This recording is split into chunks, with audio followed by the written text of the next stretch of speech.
It's Williams in motion, low snap, Milroe stopped! Michigan makes a stand and comes up with a milestone playoff victory. I don't know about you guys, but I could listen to that over and over and over. Michigan, Rose Bowl winners, playoff game winners, defeat Alabama 27-20. They're heading to the national championship game. We have been talking all year about Natty or bust, and now we're going to find out. Michigan will play for a national championship against Washington. You are here with Hail to the Podcast, the #1 Michigan podcast, according to a survey I took with my family during Christmas. Our moms. Yep. We are going to we're going to break down, obviously, the Rose Bowl game and everything that went down and look ahead to Washington and what other future things we may discuss. Obviously, if you are watching us live on YouTube, hop in the comment section, be part of the conversation, ask us some questions.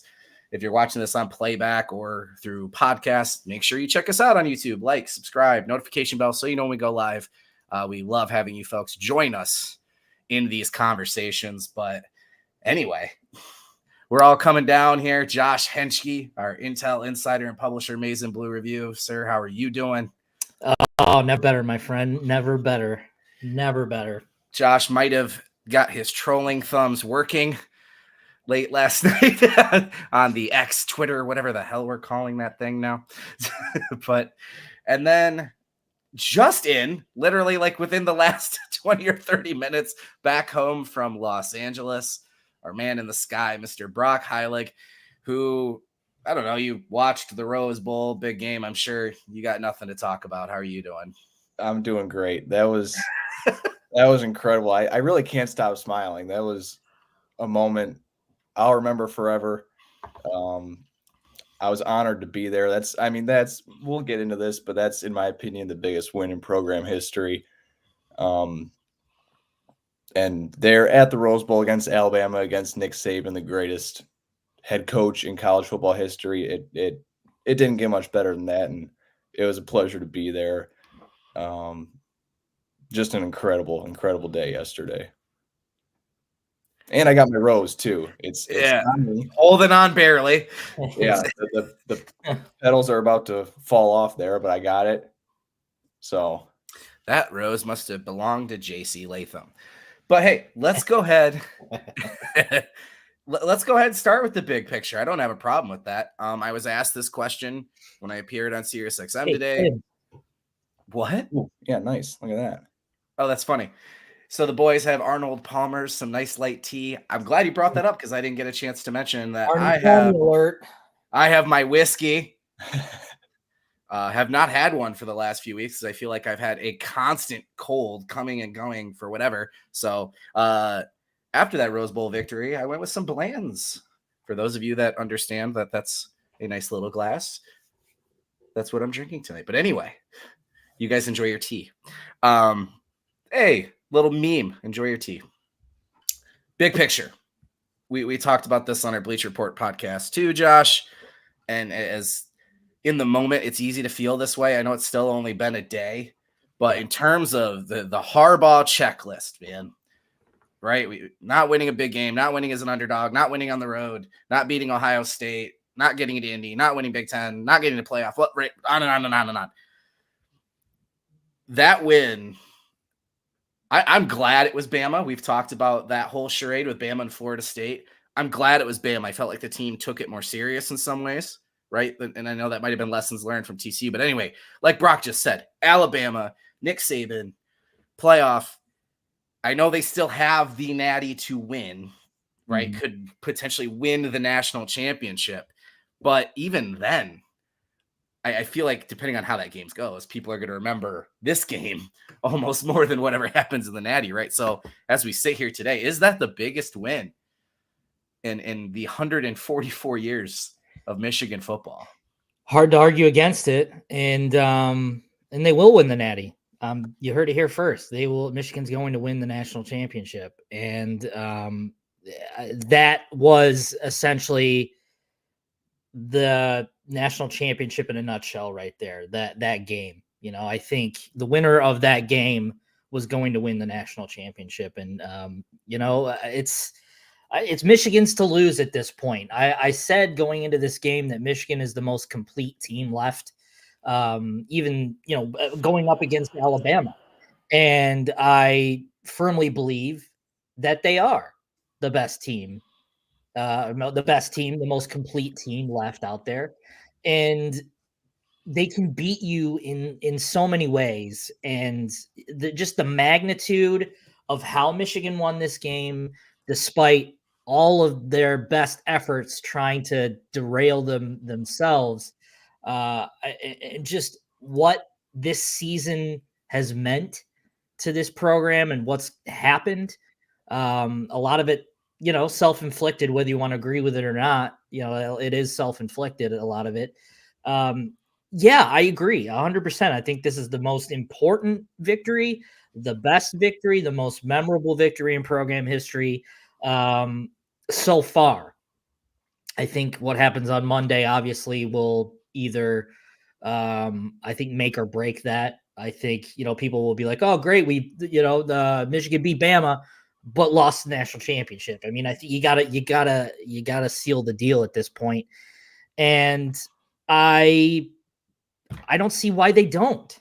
Or I really don't. I really don't see why Michigan can't seal the deal here. From watching Washington play, I mean, yes, they're a good team, and yes, they deserve to be there. But I haven't really seen anything that makes me go, oh boy, this is freaking me out. I mean, we'll see. The quarterback named almost after a human appendage was going to put up some numbers and is going to get his own. But I think Michigan is the most complete team left in this race, and they're gonna get it done.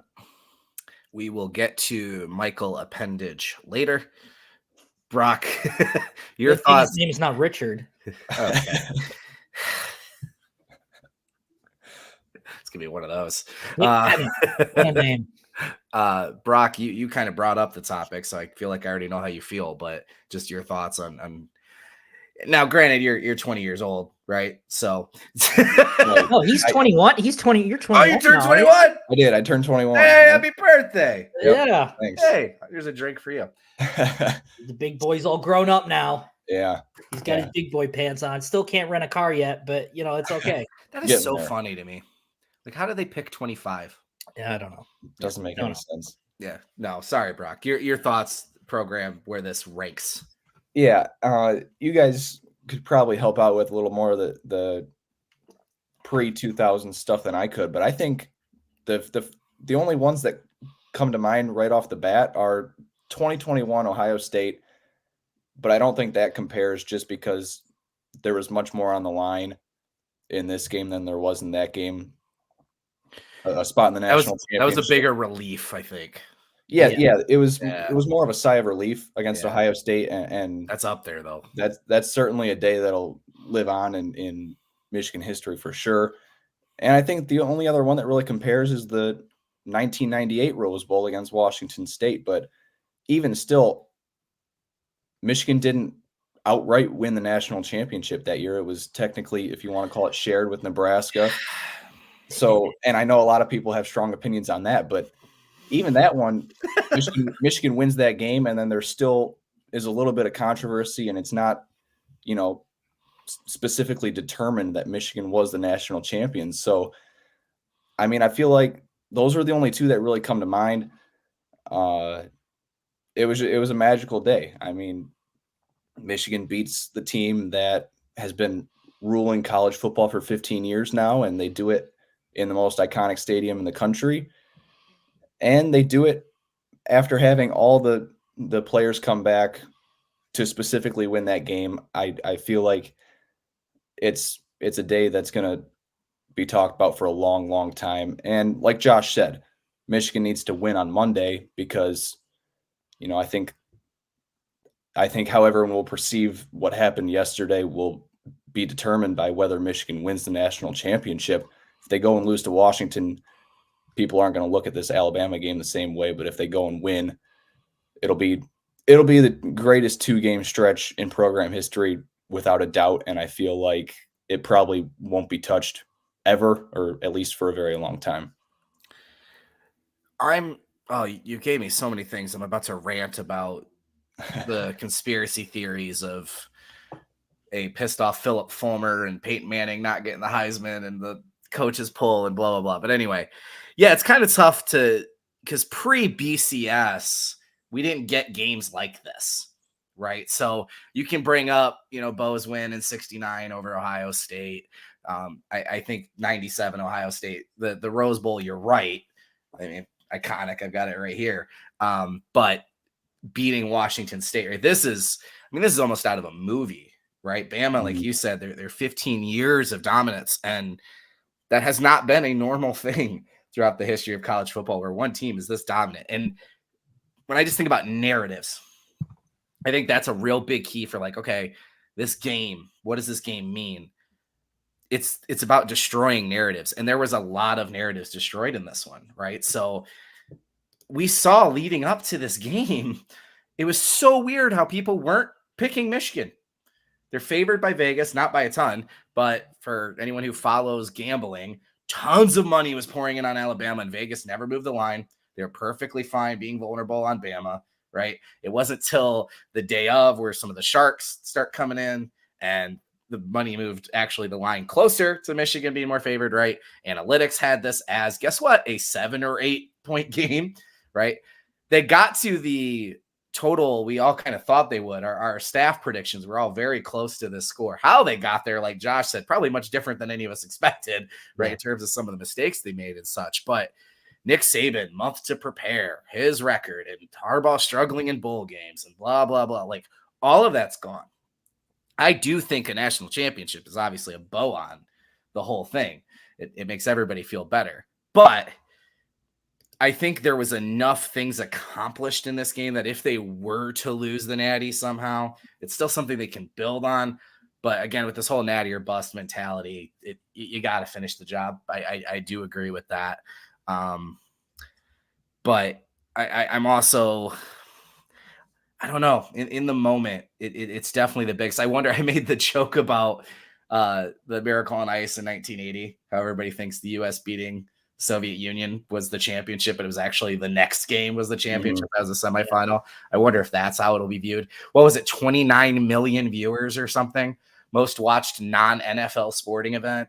Like Michigan and Bama are always getting tons of viewers, so not shocking to see that. But the other narrative that has been slowly fading since Michigan beat Penn State without Jim Harbaugh, since Michigan beat Ohio State without Jim Harbaugh, was obviously the Connor Stallions and the entire saga around that. We saw Mr. Pete Feinbaum today forced to double down on his, will Michigan's championship be tainted in any way? And he had to say no, right? Jim Harbaugh outcoached Nick Saban.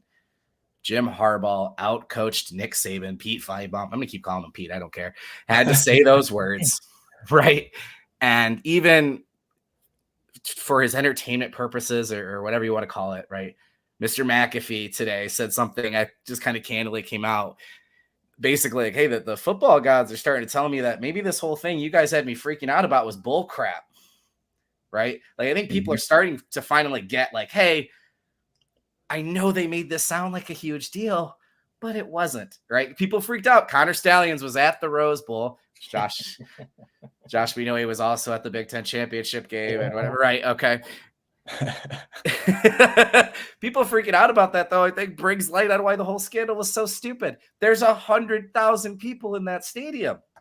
Any one of them could be recording. So he sent a couple college kids to record, and people like, we're going to let this fly? Well, he should be banned from stadiums. What do you think he could do just standing there, right? Well, he's a free man now. He can do what he wants. It's just hilarious to me. So Vince brought this up in the comments, and I kind of had my mind already going here anyway. But Josh, the ESPN right has been kind of leading it. The haters, if you will, right? Some MSU fans and some Ohio State fans are still trying to say, "Oh, you cheated," and "Oh, wait till the NCAA comes raining down," and blah blah blah. When this first came out, people who didn't know much about football were like, "Oh yeah, they sign stealing. That sounds terrible." And anyone who played football was like, bro, we've been doing that since high school. What? Right? And then even coaches were like, And then, of course, it became a story and it was clickbait and it got dragged out. But that narrative where it sits now and how people have to stand in Michigan has just continued winning. Winning fixes everything, man. That's right. Yeah. And you know what? You get to say to everyone, suck it. That's all you can say. And that's the response. ESPN, they must be in shambles right now because they've got 2 Fox teams going into the national championship. Absolute shambles. Just all of these people that are, trying to downplay the national championship and what Michigan's done. You just sit there and you just say, suck it, and just laugh at the tears that are flowing from people knowing that Michigan fans are going to be absolutely insufferable for an entire year if Michigan. They're so scared. They don't want to listen Michigan to to be good because that fan base.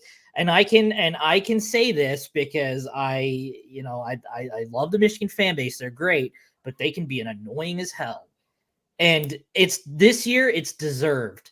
You can be as annoying as you want to be because all of the bullshit that was posted out there about this entire sign stealing stuff, the cheeseburger stuff, whatever you want to call it, all of that stuff, was piling on at that point. I mean, I didn't need to know that Connor Stallion sold vacuums out of his house. Oh, that feels like a lifetime ago. Speaking of suck it, I didn't need to know about his vacuum obsession, right? I know more about that Connor. Picture of his porch with all of that. I've known more about Connor. What a saga. In the past 3 months than I would care to know ever. This guy, I mean, he works for Michigan. That's fine. But all of this crap that Michigan fans have put up with is you have every right to rub it in the face of everyone that is going to say that Michigan cheated or Michigan didn't deserve the national championship. Well, you know what? You can't take it away from them. Yeah, they can. The NCAA could vacate the wins and all that stuff. They're not going to. And they're not going to because they don't have the balls to do anything. And it would be unprecedented for this type of. I don't want to get into that. We've talked about it a bunch. Right. Exactly. Well, they don't have the balls to do it. And, the Big Ten doesn't have the balls to support Michigan after the Rose Bowl win too. So that it's kind of it's hilarious and sad how the SEC commissioner congratulated Michigan. We haven't heard a peep from Tony Petitti. So it's just sad. I've got a word in my mind, but I don't know if I'm allowed to say it on the podcast. It starts with a C and ends with a K. So. And the second letter is U, not an O, but I guess both letters could be fine. But they cannot take Kirk. Yeah, Cork. He's a cork. Yeah. You can't take what Michigan experienced and what the fan base experienced yesterday. You can't take this away from anyone. Yeah, last time I checked, there's every right to shove it in people's faces. And to tell everyone, suck it, because you've put up with this bullshit for 3 months. You've put up with this every 6 o'clock news dump, and that's what it is. Yep. It's a dump. You remember how miserable we were? Yeah. ESPN just straight up spread cheek and just drop trowel and just let it dump. That's what it was the past 3 months of this shit. I mean, let's be honest. It is shit. And so this is like the amalgamation. This is a big word, right? This is the amalgamation of everything that Michigan's been through this year. Harbaugh's quote. That's where you got it from. Yeah. Well, I already knew that word existed. No, yeah, but that's where you got it. I'm a well-traveled scholar. I already knew that word existed. Anyways. Where have you lived except Howell? Australia. Oh, that's right. Ah, shit. Suck it. Another suck it going around. It's going around. It's so. At the end of the day, I forgot you were born in Australia. Yes, exactly. I was born in Germany, and I lived in Germany. Yeah, not scholarly enough. Oh. The joy that Michigan fans felt yesterday. You can't just scream over him, Brock. There's no other way. You cannot take that away from fans. And if Michigan pulls this thing off, you have every right to be mouthy, loud, and whatever you want to call it. You have the right to do that because this has been earned. It hasn't been given. It's been earned. And, people will say what they will, but you can't take away what yesterday meant to the fan base and the program too. I mean, that's the most important part of the program. Obviously, you can't take that away, what that meant to them. I want to shift gears a little bit here. Maybe one of you guys can pull up this comment from Your Average Fan. It's a little bit higher up there, but how fitting is it Josh that is the king of saying it without saying it? Is that the one? The one about the one about Washington. Yeah, you brought this up a few weeks ago, the possibility of this. Yeah. Because Michigan, if Alabama hadn't beaten Georgia, Michigan was going to play Washington in the first round of the playoff. Yep. How fitting is it, though, that 2.5 almost years ago now, in September of 2021, when this whole thing started for Michigan, they beat Western Michigan in the first week of the 2021 season. And everyone's like, okay, like it's Western Michigan coming off a 2-4 year. Great. We beat Western Michigan, right? That's what all the fans were saying. No one started. Then you go and beat Washington, and I remember I was at that game and people started looking around like, okay, this could be something here. And Michigan didn't hardly throw the ball at all that game. But it didn't matter. Well, foreshadowing for 3 years. Right, exactly. And how fitting is it that right now in January of 2024, Michigan's going to play Washington in the national championship game to cap off the best 3-year run in program history. There really should be a documentary about it because it's poetry. How it all started with Washington. Michigan's been through all this stuff, and now here it is. Washington again in the national championship to cap it off. I think that's incredible. That's awesome. Sports, man. It's crazy. Yeah. Yeah. That game basically started the Mr. Brightside tradition. I think that was the start of it. Everyone under the lights and everyone started singing it. And then that got viral over the internet. And then they started doing it from that point on. So I think that was the launching pad of that game. Just the entire vibe of the team and feeding off the crowd and feeding. I mean, remember that was the year with the road game against Wisconsin, right? Yeah. There's so many moments where we were like, okay, this is different. Yeah. Jump around with Wisconsin, the light show, Thunderstruck with Nebraska, right? Just in general. Cause you're right, Brock. It was all talk at that point. That was the beginning of what have you done to beat Ohio State today, right? And then Hutch and Harbaugh and beat Ohio State or die trying. And everybody's like, oh my God, here we go again, right? And that Washington game was kind of the first like, okay, all right, maybe we believe. All right. And then the MSU loss was like, bloop. Yeah. It's funny. It's funny looking at that game. And now it's pretty much a flipped script for Washington. I mean, we were talking about how good Washington's defense is. I mean, they had NFL corners. Yep. And now the Washington defense is good, but it's not 2021 good. Their offense was if Muhammad's healthy, that corner. Yeah. That dude is ridiculous. They have good players, but I would say their offense far outweighs their defense this year. Yep. So it's kind of a flip. I mean, their offense was booty cheeks in that game. I mean, they were awful. Now it's a complete role reversal. I would say the offense is more making more plays than the defense is. And I think this defense, or Michigan's offense matches up really well with Washington's defense. And I think you could see a similar game plan where they just gouge you to death with Blake Corum with these runs and playing physical, because that's the thing with finesse teams. I mean, Michigan used to struggle with finesse teams. I mean, especially they remind me very much of I know someone mentioned it in the comments, 2021 Ohio State. That's exactly right. And Michigan matches up really well with finesse teams. And, you know, finesse teams aren't necessarily soft. That's only reserved for Ohio State. You know, you can be a tough team and be, finesse. Unlike if you're Ohio State, you can't be finesse and tough. I mean, you're just a finesse and soft. So I wanted to make sure I made that abundantly clear. Is the toilet paper still on your desk? It is. That's it is. I don't go in my office very often, so I just left the toilet paper here from Memento. What do I have? You want to see it? Yeah, go ahead. You guys want to see the toilet paper? This is a keyboard cleaner. I'm not huffing this, by the way. This is I was cleaning, legit cleaning. So these rants aren't fueled by doing whippets. Let's Here it is. That's fantastic. I'm call it Ryan.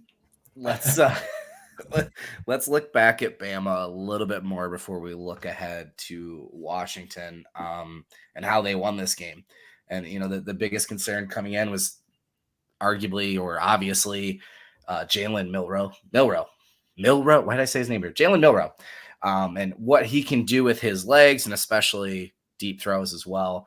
And you know, I wrote a bunch of different articles leading up to it about how I hoped Michigan didn't play safe. I didn't want to see too many spies. I didn't want to see them, you know, backing off and trying to contain him. Get after him, right? Don't give him time to throw the deep ball. Give up a few runs. We've seen this with the Michigan bend, don't break thing. Give up a few runs, right? Take out everything else. And I don't know if people really realize to the level that they did. He was 16 of 23 for 116 yards. Right. This is a guy that was like third in the nation in yards per attempt, one of the best deep ball passers. They took the two deep shots. Rod Moore was in a great spot on one, Will Johnson on the other, and then they didn't really seem to go back to it. So Michigan kept the roof on. And yes, he got some runs, but 21 rush attempts, only 63 yards. His longest one was 18. Dude's got multiple 20-plus yard runs on the year. So they largely contained him. No touchdown passes, didn't get any interceptions. I kind of thought maybe, especially at the start of the game with those sacks, that was unreal, right? We knew Michigan could create pressure, but converting those into sacks has been a difficulty for this team throughout the year. 5 sacks in the first half. So the edge, the interior, creating pressure.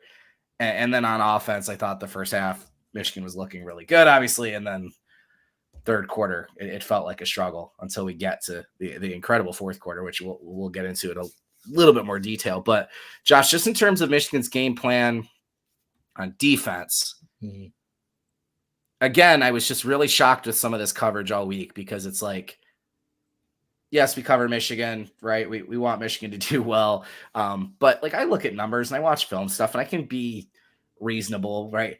All of the Bama people are predicting Bama blowouts. And it's like, well, Michigan's defense, they haven't, you know, that's because they go against Big Ten offenses.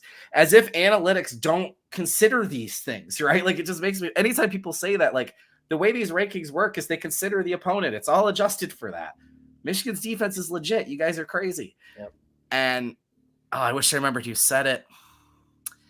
I think it was Bud Elliott on Cover 3 podcast said Michigan has the front seven that everyone thinks the SEC has. Yep. Is that you? Yeah. What is that? I don't know. It's a very low flying plane or something that's outside my window. Uh-oh. It's the feds. Nope, all those Ohio State comments. They're looking at you. The red dot on my forehead. It's the firm has been hired. Me out.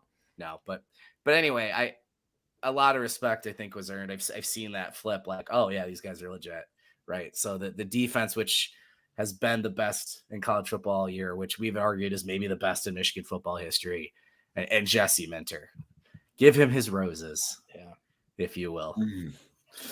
Yeah, I mean. What a game plan. I mean, that's they might have been last year, might have been guilty of trying to be too cute with it.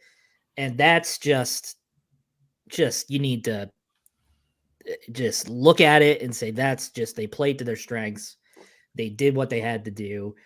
Minter called a hell of a game. I mean, the chess match part of it. I mean, the way he just runs circles around offensive coordinators is wild. I mean, Tommy Rees has taken another loss to Michigan. It's just unbelievable what he was able to do in that game yesterday from a defensive standpoint. And it was all game too. I mean, Alabama was going to get their own. They were going to get theirs. But it never looked like anyone was out of place. I mean, Will Johnson had 2 targets all game. Josh Wallace, again, another incredible game. I mean, it's just unbelievable what they're able to do. And again, it's the transfers that you hear that are just doing an incredible job on defense. Josiah Stewart had a great game. Josh Wallace, obviously, just Ladarius Henderson had a pretty good game himself too. It's just, there's identification of talent and utilizing this talent is just incredible. It's an incredible job by the staff. It's just, for the one day for you to play your best on defense, that was the day to do it. And, maybe they didn't play their absolute best, but they played pretty damn close to their best.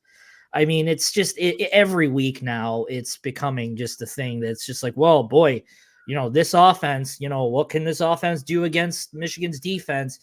They've proven every time, they've checked every box along the way. I just don't think there's any offense that Michigan faces that they won't be able to handle at this point. There's nothing that's going to confuse this team.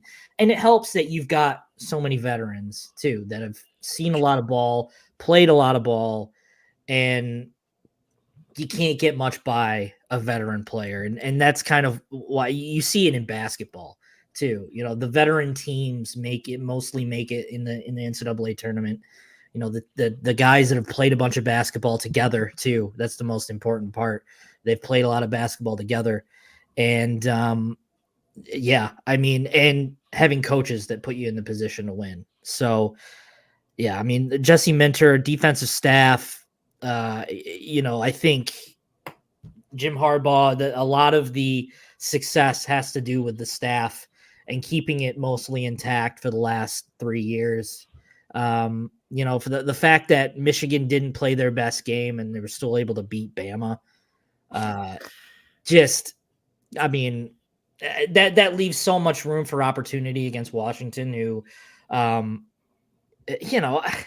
I don't know if they're similar talent wise to Alabama. You could probably make the claim that Alabama has more talent, but the opportunity. You could definitely make that claim. Well, yeah, but I heard all year about it. According to the portal 24/7 composite, literally this, I think it's the second compared to last year, best team in terms of recruiting rankings ever. Yeah. Right. But young, not cohesive. Dallas Turner. He was on a milk carton. Bro, declaring for the draft immediately. I thought it was a joke. Yeah. I thought somebody put it up like, ha, ha, ha. Immediately. Like, nah, dude, I'm done. Right? The big thing I saw yesterday from teams that were not Michigan, especially during the Texas game, you had receivers throwing their hands up in the air going, give me the ball, after an incomplete pass or getting pissed off. You never see that from Michigan players.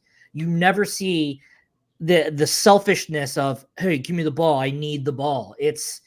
That's what separates Michigan from almost everyone, is that this team is just such a cohesive unit in all phases. And yes, special team included. Yes, they struggled, but they're a cohesive unit. And I think this is why Michigan is going to win the national championship, is because they're just together. They don't make mistakes. Granted, yesterday was an anomaly with special teams. It was an anomaly. It's just they did things that they never did before, but they don't make mistakes. They don't beat themselves, and they also don't fold when adversity strikes. And name me a team in college football that's had as much adversity as Michigan's had this year. You can't. There's no one. And so I think all of that piled together and what Michigan did yesterday has me believing that Michigan's going to win on Monday by double digits. I don't think it's going to be a blowout. I'm thinking maybe 10 or 11 points. And I think all of that is my reasoning. And yeah, as John mentioned in the comments too, the natural turf messed up. Yeah, I think they don't practice. They don't play on grass. They don't practice on grass. They only practice on grass when they have to play on grass. And I think you saw what happened, with grass. It messed them up. So all of those reasons, long story short, I still think Michigan wins on Monday. And yeah, I think this truly is a team of destiny. And they just have to go out and do the job on Monday. Yeah, I totally agree. I want to go back to something Trevor brought up with the defense. I tweeted this out last night, I think it was. If I told people that Michigan was going to muff 2 punts, even though, granted, they did recover one of them, muff 2 punts, miss a field goal, and miss an extra point, botch the snap, I think basically everyone would have said there's no way they're going to beat Alabama. But I mean, that's just a testament to how good the Michigan defense is, that they can still win a game when they muff 2 punts, miss a field goal, and miss an extra point. I mean, we just got to give Jesse Minter the most unbelievable amount of credit. It was a masterclass yesterday. I mean, it was incredible. Trevor, you brought up the sack numbers. What was it? 5 in the first half and 1 or 2 in the second half as well. There were, if I remember correctly, two Alabama drives that Michigan had 2 sacks. The first drive of the game, where it was Braden McGregor and Josiah Stewart, and then there was another drive, I think it was later in the first half, where Barrett got one, and then there was a combination of Colson and maybe someone else. Even 1 sack on a drive is enough to really put the opposing offense behind the sticks and basically be almost a drive killer. But 2 sacks, at that point, you're looking at major field position change. So in a game where you're only getting, I don't know, 10 possessions maybe that Alabama had, I don't know the exact number, and 2 of them are killed and you're pushed way back due to multiple sacks on 1 drive, it's incredible. And you can't have Jalen Milroe hurting you when you get to him before he can look to run. Right. And that's what Michigan did yesterday. They like you mentioned, Trevor, they didn't play it safe. They didn't sit back and spy him. I think I didn't watch any film, but I heard a lot of talk about how Georgia tried to do a 2-spy approach on Milroe. And it didn't work. They obviously lost. Michigan was more aggressive. The pass rush was unbelievable. All those guys up front were great. All week we heard talk about how big Alabama's offensive line was, and 6'6", 6'7", 350. Harbaugh was talking about it a little bit. And then the Michigan defensive line comes out and bullies. They bullied them, yeah. And I was talking with Braden McGregor in the locker room after the game, and he said, Alabama was looking to be the bully. We got to be the bully first by punching him in the mouth, and that's what he did there on literally Alabama's first play, first offensive snap. Braden McGregor gets the sack. Yeah, I mean, it was just a great performance by the Michigan defense. I'm really looking forward to that Washington game. I know they have a really high-powered offense. Will Johnson and Rome Odunze, I think that's how you pronounce it. That's going to be a great matchup to watch. But this Michigan defense is incredible. They haven't allowed more than 24 points in a game all year, and they average whatever it is, probably 10 or 11 now that they gave up 20 yesterday. But just an incredible defensive unit. Yeah, when we came into this game and I talked about why Michigan's been so good this year and what the keys to victory are going to be. Obviously, we talked about turnover margin. They were second in the country, just behind Penn State. They end up going even on turnovers. You have the McCarthy interception that wasn't meant to be, thankfully, which props to that ref, by the way. who threw his hat down immediately and caught that. I thought that was pretty impressive. But they get the fumble from Milroe, drive a little bit, miss the field goal. So not doing what they need to do in the turnover department. Penalties was, they largely let them play, if you will. But yeah, the sacks, 6 of them, 49 yards in losses, tackles for loss. They had a total of 10. Obviously Mason Graham's late in the overtime that kind of pushed them back. Also too, a big thing we talked about, Nick Saban is very old school and risk adverse, if you will. And they don't go for it on 4th down a lot. And Michigan has been incredible this year at not only going for it on 4th down, making it, right, completing it, but just the timing. They've really, really seemed to nail that down. And that 4th and 2 on that last drive where they've got 3 timeouts, there's still about 4 minutes left on the clock, right? I wonder if a different Jim Harbaugh would have punted that ball away. They were confident in the play they had, and they get it. And they end up going 2 for 2 on 4th downs in this game. Alabama goes 0 for 1. So I wonder how much of that was a factor. And then the defense. Alabama has the number 1 red zone offense in the country. How do you defend that? You don't let them in the red zone. They only got in there once, right? So, yeah, and I saw a few people dropping different names. Yeah, we could say all the names. That's kind of the point that Josh made. Mason Graham, number 1 defender. Josh Wallace was number 2. Chris Jenkins had one of the best games he's had of the season. Josiah Stewart, we've talked about him with his 3 tackles, 2 sacks, and how good he was against a first-round pick at right tackle. Will Johnson, we've talked about his coverage.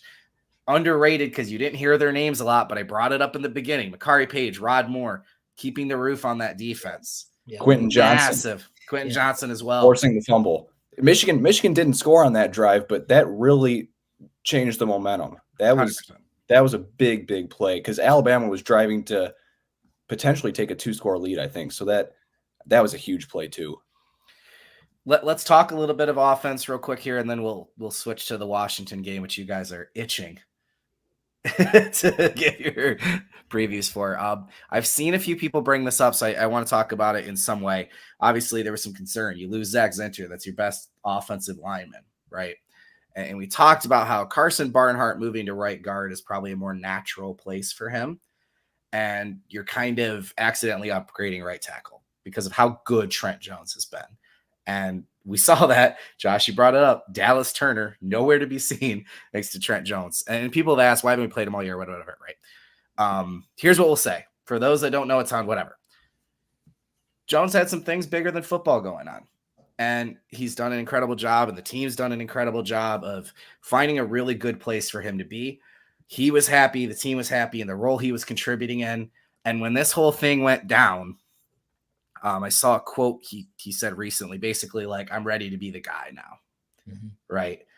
And that's basically what happened. He's at a place now where he's ready to do this job, and damn, best pass blocker, allowed his first pressure of the year, best run blocker in the game, right? So the guy replacing Zach Zinter, not directly at right guard, but being added to the starting lineup, Trent Jones ends up being Michigan's number 1 offensive lineman of the day. Brock, like you said, sportsman, right? You can't come up with stuff like that. Yeah. So JJ was off at times, but 17 of 27, 221 yards, 3 touchdowns. Yes, please. Right. And again, just another, I don't know how many times I've used the phrase a Blake Corum game. Right. But when I say that, you already know, right? 15 to 20 carries. He had 19, right? 60, 80, 90, 100 yards. What? See, everybody keeps saying it's Trente. It is Trente. I know, but I've seen him say Trent before. It's Trente. And if you go to the MGO Blue site, it says Trent under the pronunciation. Well, he says Trente. He says Trente. Because I used to call him Trente, and then I went on that rabbit hole journey, and I found that on the Michigan site where it was Trent. All right, we'll go Trente. Fine. I just want you to know I've looked into it. That's why I was so confident. Give the people what they want. Fine. Trevor. T. Jones. Yeah, just call him T. Jones from now on. Yeah. Or just Jones. But yeah, Blake, 19 carries, 83 yards. Touchdown. That makes him. That's your average fan. Let's call him Uncle T. I think nephew T. Uncle T. Oh, that's funny. Uncle T. What a disaster that was. You know what he's referring to, right? When he says Uncle T. I know what Uncle T is. Okay. But... All right. Laugh at the joke. It was funny. Hee hee.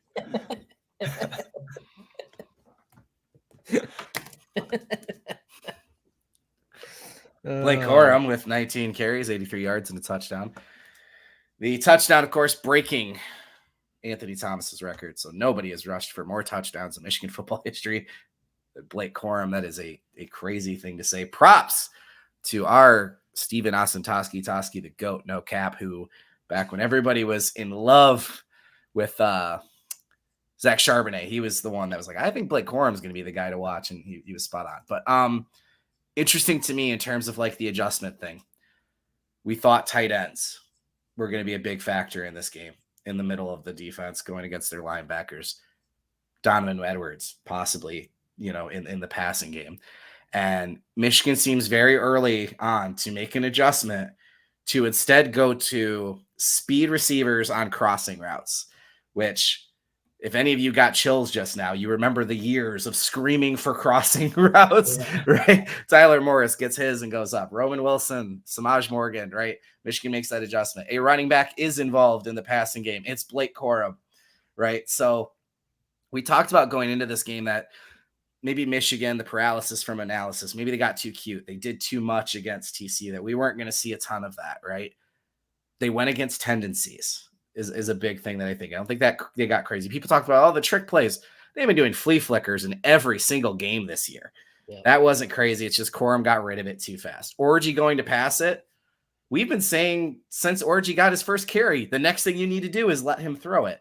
I would have preferred his target wasn't Kalel Mullings.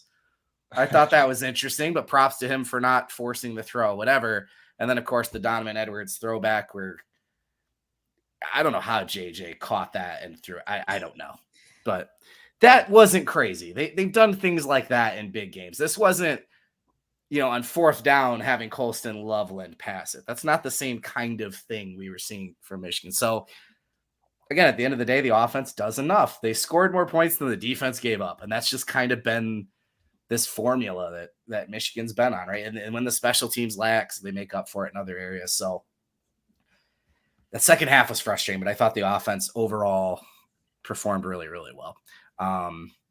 Josh, do you have any? I'm so flustered by this Trente thing. I'm going to start looking at it immediately. So go ahead. Offense.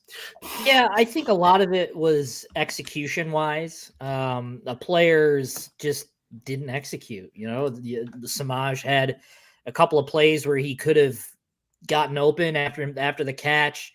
One went right through his hands for first down. JJ throwing it behind Tyler Morris where he got the ball and then stumbled a bit and fell short of the sticks. It just little execution things. And I know a lot of people on our boards were quick to rush to judgment and say this was all Sharon Moore's fault and what have you. I take zero. There's zero blame on the staff. I think both coordinators called their best games of the year. Sharon particularly. I mean, he was telling the guys since the Big Ten championship was over, he was going to be aggressive, leave nothing out there, no regrets. And yeah, I mean, you saw it. I mean, they left everything they could out there. And I think a lot of it was execution issues that can be cleaned up. We're not even talking about the special team blunders. I mean, that can be cleaned up too. And so I think a lot of it, that it's just the little mental errors that pile up did Michigan in the last, I guess you could say the last 2 years, even though they got thoroughly beaten by Georgia, but particularly against TCU, they beat themselves big time. And Michigan tried to beat themselves, especially on offense. They couldn't execute in big moments until they did, until the fourth quarter at the end there, the final drive and in overtime too. So this stuff can be cleaned up. It's not like Michigan has these wholesale issues that can't be fixed. these glaring issues heading into the Washington game that they can't clean up. A lot of that stuff is just easily watching tape and cleaning up. I mean, you throw that pass to Samaj Morgan, probably 70% of the time he catches that pass and doesn't let it go right through his hands. It's the little stuff like that can be cleaned up. And the fact that Michigan played as well as they did on offense and defense and still have things to clean up and still could be better, that kind of just shows you how complete of a team Michigan is in all facets. I think the special teams is included in that as well. And I think that was a anomaly of all anomalies of what happened yesterday. So again, it goes back to, I think Michigan is the most complete team left in the playoff, and they proved it yesterday, and they're going to go out there on Monday and prove it again with stuff that they can clean up. And I don't really have any issues with the offense. I loved how that game was called. It was gutsy. They called the right plays at the right time. Getting Blake Corum involved like they did was brilliant. And there's going to be maybe even some more wrinkles that get thrown out on Monday. I mean, there's still there. The thing about Michigan is they don't really show you much on tape offensively. They're so good at basic stuff that you don't really know what they're going to throw at you because they can just do it all. It's a complete performance, a complete team. And, they don't have as much time to prepare for Washington, but you can think of this as a regular game week. This is essentially a non-conference opponent that they're preparing for with a week. I mean, they've got from Monday to Monday to prepare. And, Tuesday is the Monday of the week. And then they'll work from there, and they'll arrive in Houston on Friday, and they'll have a practice or two before the game. So you're essentially looking at a regular week, and I don't think that that's going to give any one team an advantage over the other. But I think when you look at preparation and what Michigan's done, there's nothing that they're going to be surprised with. And Michigan, again, what you see is what you're going to get with Michigan. They're going to run the ball down your throat. They're going to run these mesh plays and gash you to death. And there's really nothing that they show on tape that you're going to be, that they're like, oh, maybe they'll pull this out or boy, well, what are they going to do? That's just how excellent they've been, all year on offense is that, the stats aren't sexy. They're not, the number one in rushing or number one in passing. And, they're not throwing bombs to the receivers all day, but they kill you. It's like death by 1,000 paper cuts. They slice and slice until they finally slice enough where they hit a vein or an artery, and you're done. And that's what happened to Bama last night. I mean, especially that last drive really crippled them. So I just don't think that's why I firmly believe that Michigan is going to win on Monday. Firmly believe that. Josh, you brought up that you didn't really have any issues with the way Michigan ran the offense. I didn't really either, but there was one problem I guess I had. Someone brought it up in the comments. I didn't like the way that Michigan was. It seemed like they were kind of force feeding Samaj Morgan. A few plays it seemed like they were trying too hard to get him the ball. Samaj Morgan's a great player. He's been the best freshman on the team all season. He's had some great plays this year, but to try and be purposefully feeding the ball to Samaj Morgan, a freshman in the Rose Bowl in the most important game of the year, I don't know. And especially too after he muffed the punt on that first punt that Alabama had. I was surprised to see him back there again at punt returner, and even on offense they were trying to get him the ball. I don't know. He's like I said, he's been great all year, but I don't know. If you throw it to Tyler Morris or Cornelius Johnson or Roman Wilson on that slant, throw any one of those guys in there instead of Samaj Morgan, I think they catch it. That was a great ball by JJ, but that was really the only problem I had with the way Michigan ran offense. I thought the play calling was fantastic. Sharon Moore did a great job. I will say though, I kind of want to combine a little bit of special teams and offense in the same segment here. I thought it was funny that Michigan put Jake Thaw back there late in the fourth quarter. And funny is not the word I would have used. I thought it was ironic. I'll say that because they put Jake Thaw back there, and I think you have to imagine the coaching staff is telling this guy, don't muff it. And even if they didn't literally say those words to him, that's what everyone was thinking, because Samaj Morgan already muffed one. And in the most critical point of the game, you put your most reliable guy back there in Jake Thaw. And when you're back there, Jake Thaw had to have been thinking, just don't muff it, right? When you're thinking so hard, just don't muff it, just don't muff it, just don't muff it. I think more times than not, no matter how reliable you are, you're going to muff it. Yeah. And that's what he did. Luckily, I mean, I was standing right there watching it. He muffed it. He barely grabbed it and got right outside the goal line before he got tackled. But if there's anything Michigan needs to work on before Monday against Washington, it's special teams. That was a disaster that almost cost them the game. But yeah, they got to. Maybe the answer is Tyler Morris. I don't know, but they got to figure out the punt returner situation. And I don't know. It's the 15th game of the year, and I don't know why this is a problem, but it apparently is.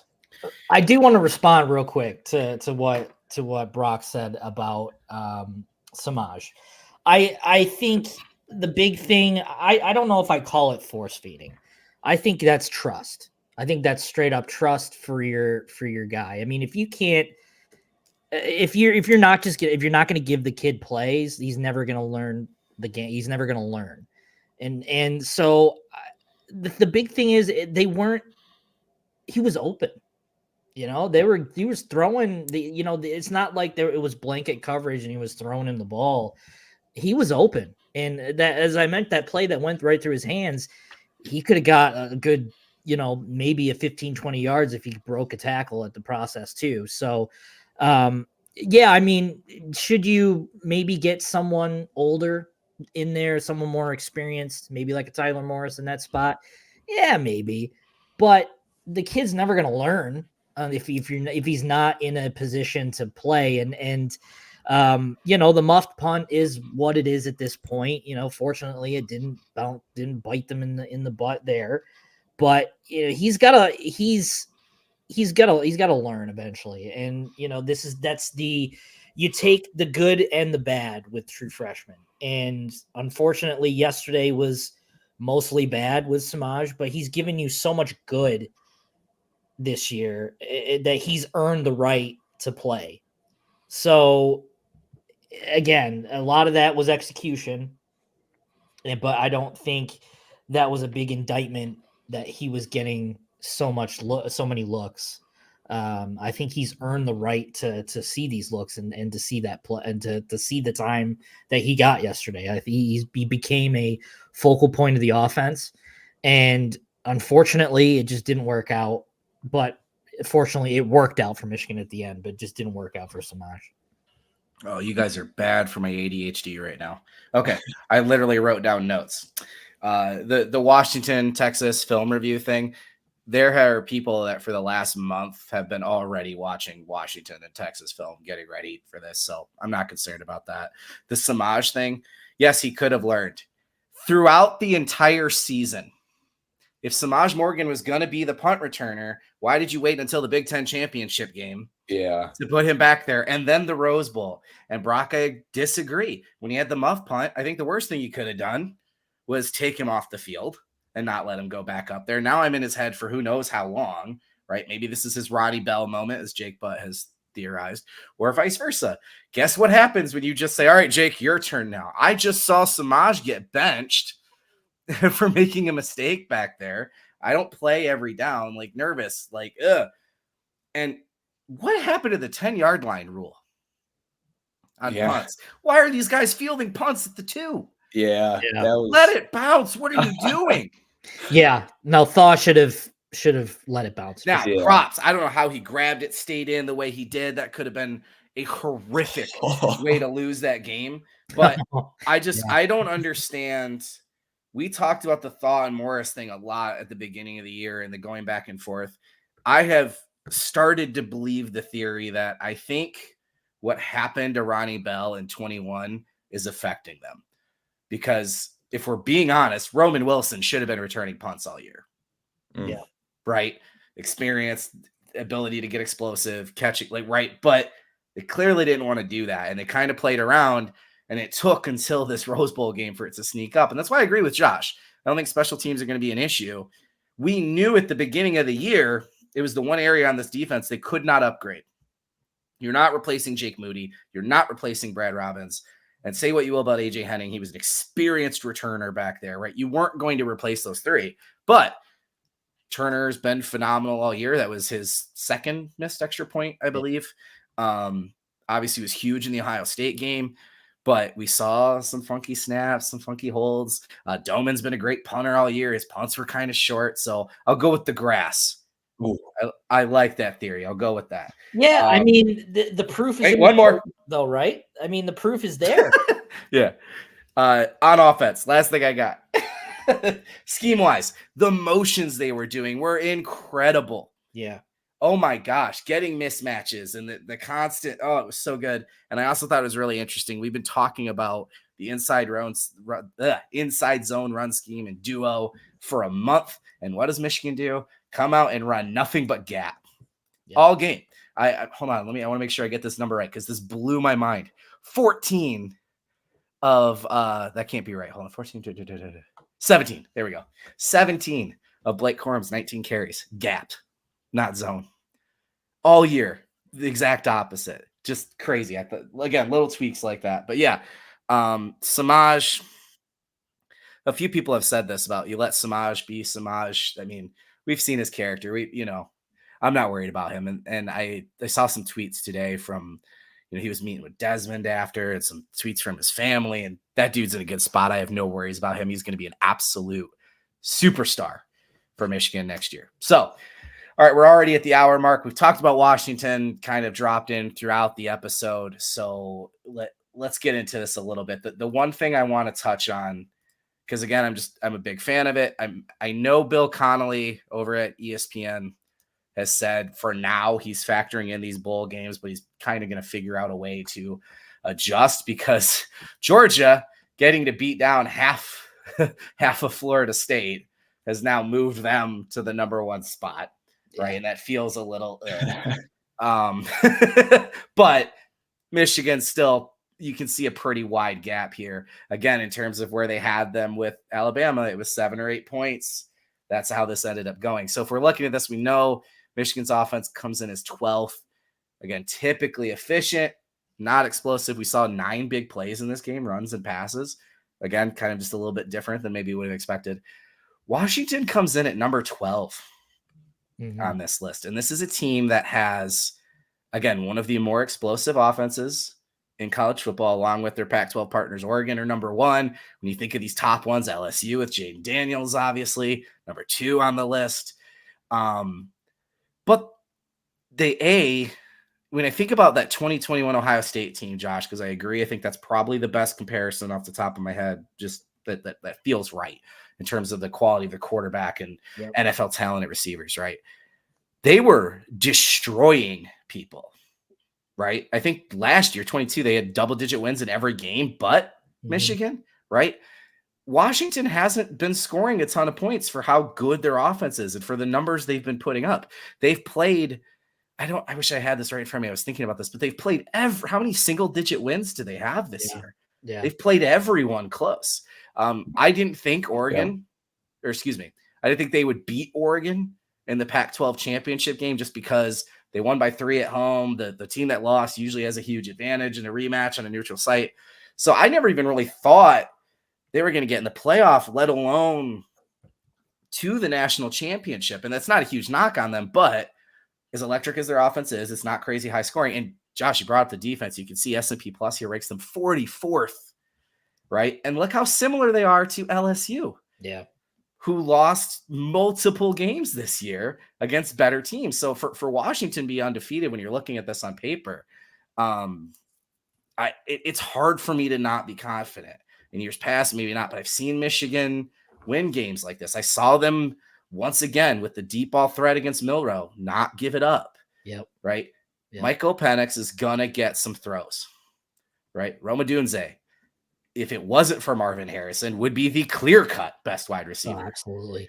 In college football. And some you could argue numbers-wise, maybe he had a better year than Marvin. That's a different thing. Like, those are good players. They're going to make plays.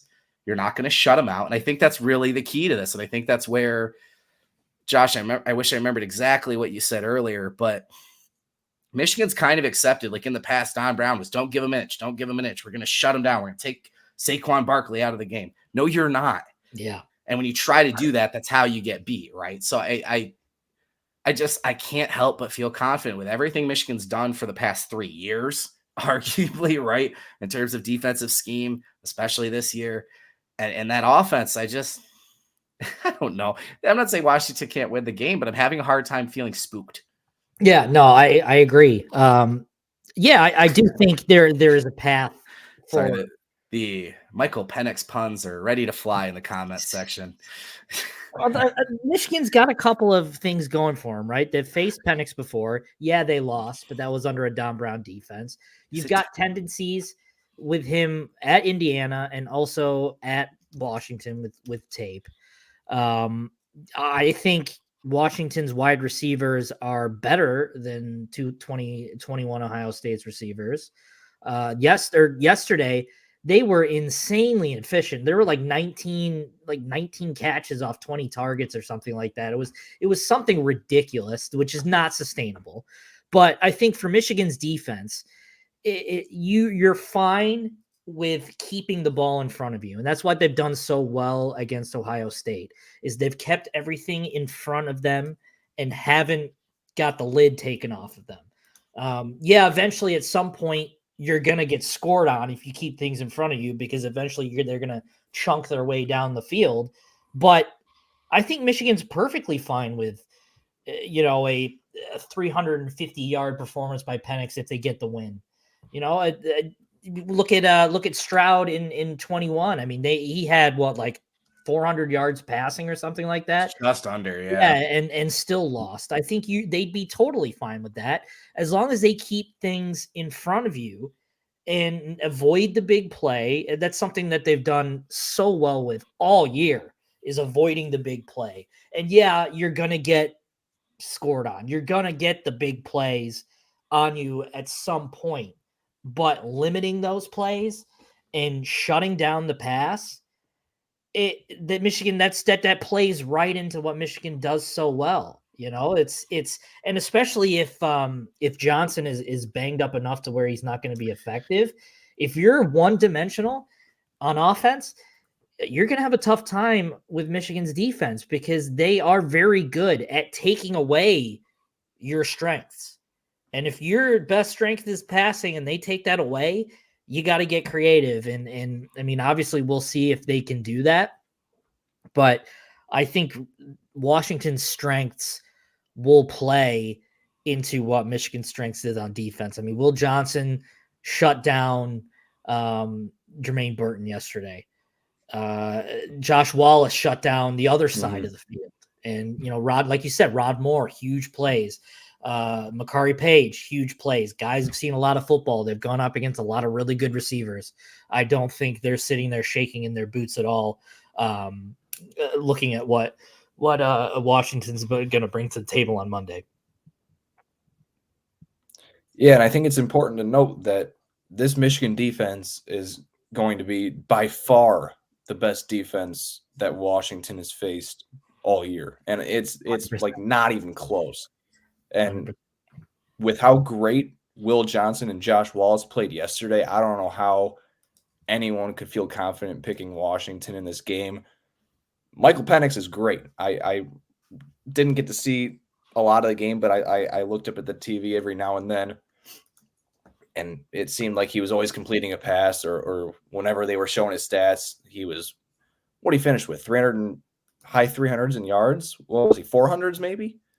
He was like 350 yesterday, something like that. Around it was like the mid to upper 300s. Okay, yeah, I mean, he's a great player. He deserved to be a Heisman finalist, but like you said, Josh, if Dylan Johnson is out and Michigan knows that Washington's going to throw on 80% of the downs, they're just not going to win. They have no chance. He threw for 430. Excuse me, 430. So, I mean, yeah, he's a great player, but if Michigan knows that Washington's going to throw the ball every down, then they just have absolutely no chance. The Michigan defense is too good, and even if Dylan Johnson does play, Michigan's defense is still really good to the point where they know Washington is going to throw it more times than they run it. And Jesse Minter has had enough experience of stopping, teams like Ohio State. There aren't a whole lot of explosive offenses in the Big Ten, but Jesse Minter's a good enough defensive coordinator where he knows what to do in situations like these against these high-power offenses where they just throw the ball. I will point out one other thing, that there were a few games, I think, in the middle of the season. Maybe it was the Arizona State game, if I remember correctly, and maybe a few others where Washington just couldn't do anything on offense. I think they scored 15 points. Maybe it was the Arizona State game. Maybe you guys 15 or 17. It was something in the teens. 15-7 against Arizona State. Yeah, and Shadyville was right. 10 straight single-digit victories. Yeah, and so there have been times this season where Washington has just gone completely quiet on offense. I think, I won't say for certain this could be one of them, but you're going into a national championship game against the best defense in the country and clearly the best defense you've played all season. I wouldn't be surprised if Washington came in a little shell-shocked and just can't put up points, and Michigan ends up just cruising to. I won't predict this, but I wouldn't be shocked at all if Michigan cruised to a 20, 21, 24-point victory just because Washington can't move the ball. I think real quick, and I know I've seen some comments here about Washington's offensive line winning the Joe Moore Award. You look at their offensive line, their starting center, it weighs 275 pounds. Yeah, Mason Graham and Kenneth Grant are looking at that and just drooling down their front, just thinking that they're light. Yes, and they're athletic, and Penix gets the ball off quick. Oh God! Oh no! That was accidental. That was premature. Damn. I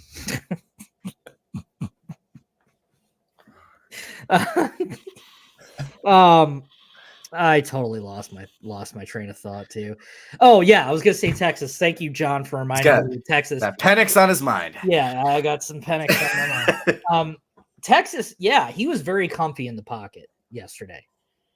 So I would like to see what he's like with pressure, and I think the athleticism of Michigan's defense and the more slimmer athletic offensive line, that's going to be a curious chess match to see what's going to happen, because Mason Graham and Kenneth Grant, if you don't know, are very good players, and they were destroying Alabama's offensive line of vaunted 5 stars and talented players, just absolutely destroying them. So I think this chess match is going to be a really good one on Monday, and I'm curious to really see how that offensive line competes with Michigan's defensive line, because again, they're multiple. They're going to come at you, and they're going to be unrelenting, and you just have to hope that you have a game plan for them. The biggest thing that has stuck out to me watching Washington this year, their strategy in terms of the balance of offense and defense and how they want to handle possessions and things like that. is the exact opposite of Michigan in that I joked, it's like watching a kid play Madden. They could not care less about time management rules or, like trying to run the ball or kill a little bit of clock here and there. Like they go out there and run every single possession like it's the first of the game. They don't care. They never stop doing what they do, right? And I've seen it cost them or almost cost them multiple times. Texas should have had no business getting back in that game. Starting with like 8 minutes left in the game, they're snapping the ball with 15, 20 seconds left on the clock. They're not trying to run it. They're still throwing a bunch of balls and getting incompletions. I know the last possession, Washington has the injury and they're forced to take the timeout, and that helps them there in terms of getting Texas the ball back. But like when the time comes for them to be tough, and I'm not saying they're not tough, but when that time comes where it's like, okay, take over the game, win it, let's put it away. Yep. They can't do it. Mm-hmm. And they don't even try to, right? So a team like that, again, you said how many yards did he have? Penix have again? 38 or something like that. Right. And you beat Texas, who has one of the worst pass defenses in the country, 37-31. Right? And that's a huge number for them, right? They've scored 34 in Oregon. But look at this. 24-21 Washington State, 22-20 Oregon State, 35-28 over Utah. USC was a barn burner, 52-42. But like Michigan, because of the gap in defense here with how Michigan's played Iowa, Penn State, Ohio State, Bama on this run that they've been on, I think Michigan is going to be able to come out and do what they want on offense and control the ball and control the clock and limit possessions. And I think Washington's going to come out frustrated, almost like, oh, we finally have the ball back, right? And they're going to waste possessions. I think that's going to be the biggest advantage in this game is Washington hasn't played like this, and they've never helped themselves out before either. So even if Washington does have a lead at some point, I don't think they have what it takes to put Michigan away. I don't want to say the same thing as what happened as Bama. That's a different animal. It's a completely different game. But I think this is such a bad matchup for Michigan. Washington, it's funny to say they're old school now because what they're doing very much took over football in the mid 2000s and, the early 2010s. Alabama had to finally make the change to a more athletic quarterback, right? That was a big deal for him going away from like the Greg McElroys. But if that's the kind of game Penix has to have for you to win by 6, mm-hmm. It's just, there it is, John. I spoke for 3 minutes and you nailed it. They don't play complimentary football. Yep. And that's the big thing for me. I think, and on the offensive line, Josh, you talked about this with their interior. They're much stronger at the tackle positions than they are at guard. But even then, they haven't given up a lot of sacks, but their left tackle has given up 21 pressures this year, mm-hmm. right? You can get to them. And their guards, make sure I get this right, 16 pressures, both of them, 16 pressures. That's a lot for guards to give up. Zach Zinter gave up 5 all year. Yeah. Right? You're giving up 16 pressures, and you're not going against Mason Graham, Kenneth Grant, Chris Jenkins, right? Cam Good. Josh, I've seen the comments. Rayshon Benny, we do not expect him back, right, at this point. Yeah, I'm not 100% sure he's going to be back. It doesn't look good right now. Right now. Sorry, I kind of threw that on you, but that's just where I was. So again, not trying. I don't want to be like, oh, Homer and Washington doesn't stand a chance, but that's just, again, on paper, I'm looking at this and I'm looking at the S&P and I'm looking at their other games. And unless Washington is able to hit deep ball touchdowns, so crucial, touchdowns, you have to score from 30, 40, 50 yards out, because if you get in the red zone, right, as good as Alabama is in the red zone, again, arguably, I think they were the best red zone offense. We saw it in that overtime. Adding that 12th defender, right, the back of the end zone, really changes the way the offense moves, the play calls they make, everything. So if you're not scoring from far out, even if you get a deep play to the 18, okay, we still think we're going to hold you to a field goal, right? So that's where I'm at. I haven't picked a score yet. It's still early. I want to dig into it, but I wouldn't be shocked if Michigan wins this comfortably. I don't think somebody asked about the under hitting. I lean towards yes, because I think Michigan's going to want to really drag this game out. Yeah. Frustrate the hell out of Washington by boring them to death. So I wouldn't be shocked if it's 31-10 or something crazy like that. I don't think that's what I'm going to end up picking. That's the score it was in 2021, I think. 31. Oh my God, that'd be amazing if I just pulled that out. Well, I think the big thing is that, Michigan's obviously proven that they can milk clock. You're right. It was 31-10. That's amazing. Thanks, Brock. You just made my night for me. That was awesome.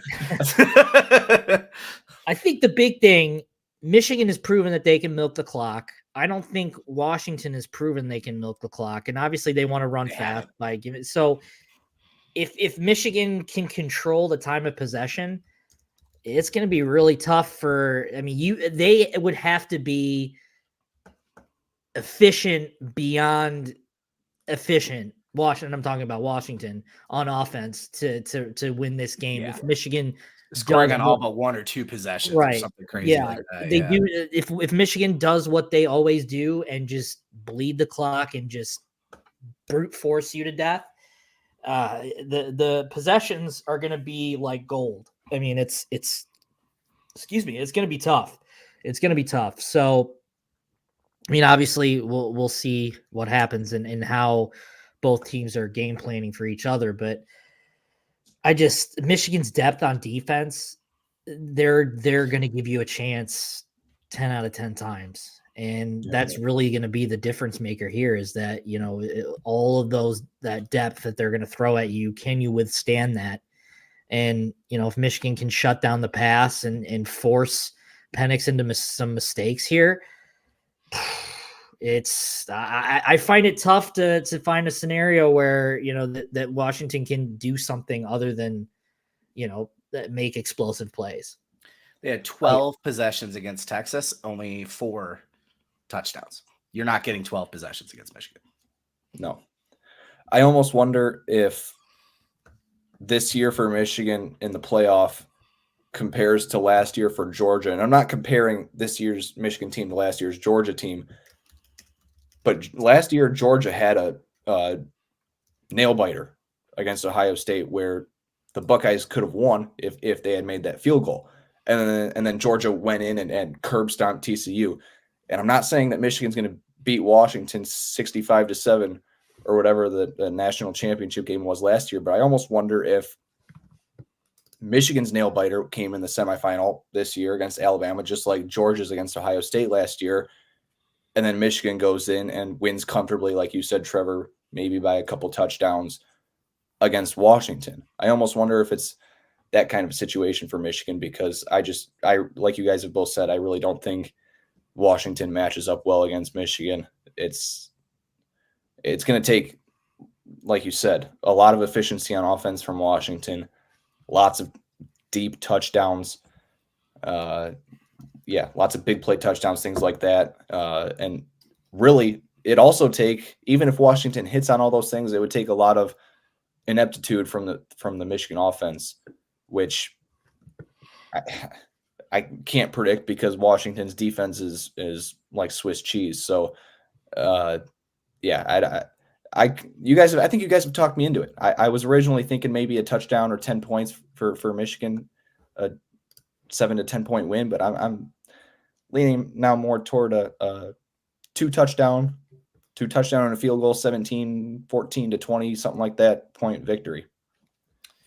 Yeah. And again, Michigan, maybe they make mistakes like they did in Bama and some things compound or whatever. And that's obviously possible. But again, just on paper, I want to call this out because Shadyville is 100% correct. The mirroring of the 2014 season here. So this is the first college football championship since they've gone to this format to not feature an SEC team since 2014 when Ohio State played Oregon. So Ohio State beat Alabama in the semifinal, and that was like a huge deal to upset Saban, and they out-toughed them and whatever.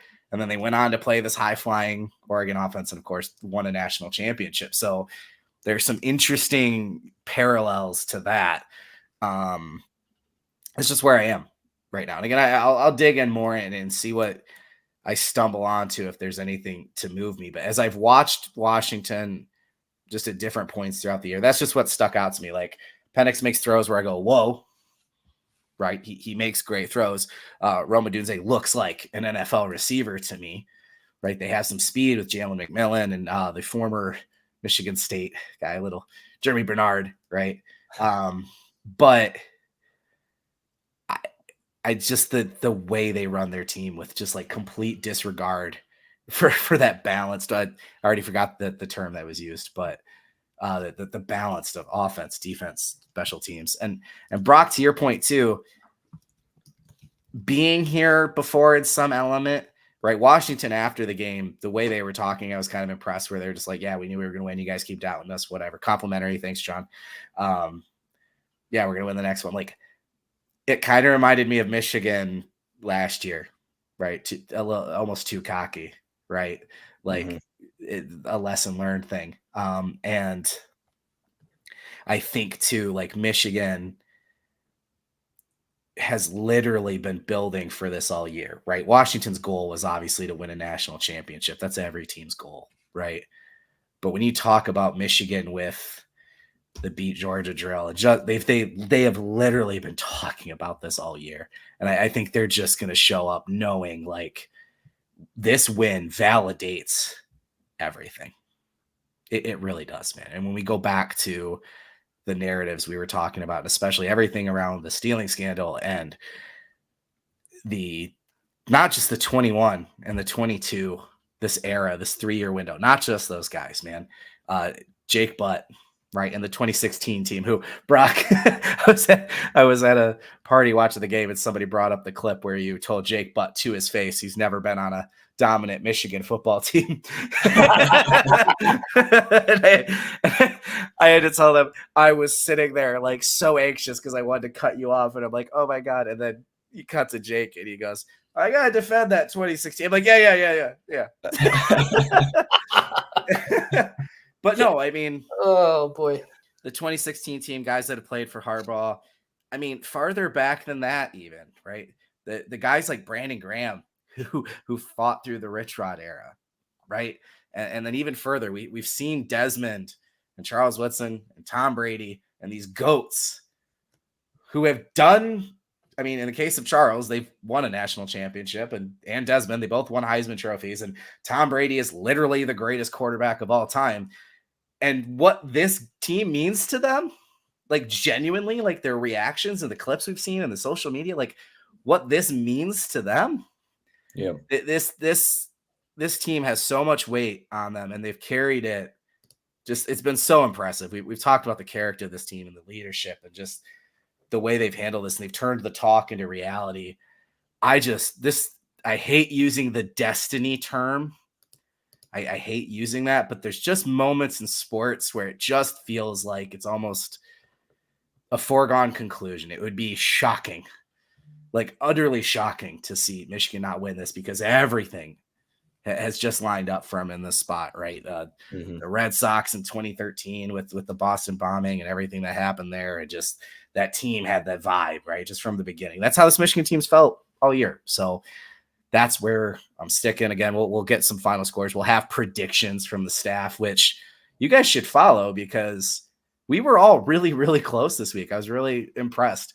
I had 28-20, so I missed it by one. Dennis got it on the nose, but everybody had like high 20s for Michigan, low 20s, or even in the teens for Bama. So I looked at our friends over on the Bama site and some of their predictions, and they were all predicting like double-digit blowout win for Bama. So I was very proud of ourselves to be as accurate as we were there. So anyway, we're at an hour and a half long. We ran a little long again, but hey, this was a good show. Lots to talk about. Obviously, Michigan winning the Rose Bowl. We could talk about this for a while, and then national championship, man, national championship. Just it's crazy. So, and then we don't know what the future holds.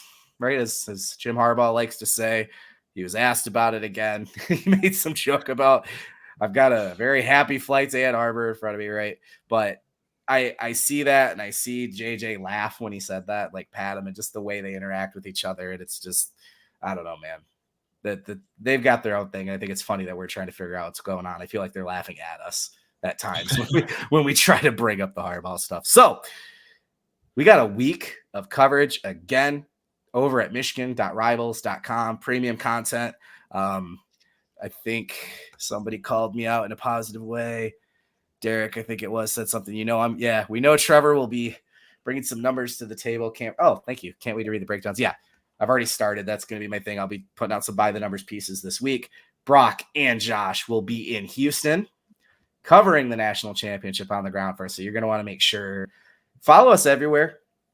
Brock had so much good stuff this week, man. Obviously, he was at the bash and all the different events in the media, but the photos and the videos and everything that you had, it was very nice to live vicariously through you the last few days as you were at the Rose Bowl, man. Just a cool experience. So again, those of you watching us live, taking part in the comments, asking the questions, always love having you guys here. If you missed us live, subscribe here on the YouTube channel, like, notification bell, know when we go live, like tomorrow with Toski and myself doing cut-ups, film review of the Rose Bowl, probably going to be the first half. I'm assuming we did 4 hours with Ohio State, so I can't imagine. Yeah, we did 2 2-hour episodes, so can't imagine. Hopefully this one's a little quicker. We'll see. And then of course, if you're not already a member of Maize and Blue Review at michigan.rivals.com, now's the time to sign up, man. We've got putting a bow on the recruiting class, obviously already turning forward to 2025. There's some guy named Bryce, arguably Bryce something. He's committing in a few days. That might be important. We're talking about that over there. Some guy. Overton. Anyway.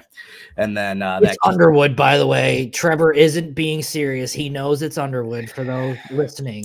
I've debated. You can't pick up sarcasm. So I got this interesting little nugget, and I've been debating how I can start a campaign where everybody knows that Brian Kelly wants to coach the Patriots.